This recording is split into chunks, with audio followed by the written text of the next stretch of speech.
Mike McConville, Stratford, Ontario, Canada for StringTechWorkstations. We got the opportunity today to compare these two guitars. This is an Epiphone ES339. This is a custom shop ES335. Here's a close-up view of the compensated nut on this ES335. These are 11 to 49 strings at concert pitch. There was a 1/16 of an inch kind of nipped off the end of the fingerboard. Okay, let's look at the 339. This is the compensated nut for the 339. It cantilevers over the end of the fingerboard slightly, and it is 10 to 46 strings at concert pitch.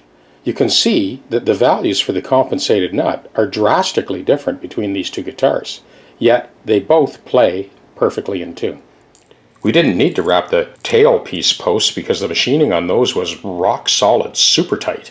The bridge, completely different story. The bridge was just slopping around on those thumb wheel adjustments. So we ended up wrapping the threads in Teflon tape to tighten up the actual thumb wheel adjustment themselves. We still had a problem with the indexing for the bridge being too loose, so it was still schlocking around back and forth. That's now rock solid. There were a couple of saddles we needed to flip. This guitar virtually never played in tune from the day it was manufactured. Well, it plays in tune now. We did pad the pickup cavities to get the pickups to level out so both coils were equidistant from the underside of the string. This is neck pickup and bridge pickup. So that was done. Of course, the proverbial fret dress at the neck junction. There were a couple other spots.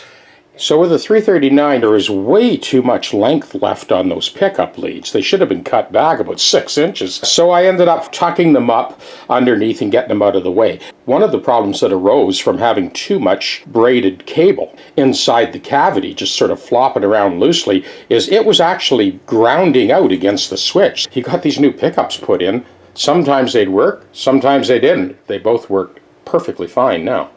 So the 339 is about 13 3/4 of an inch across the lower bout, and the 335 is 16 inches, so there's quite a bit of difference.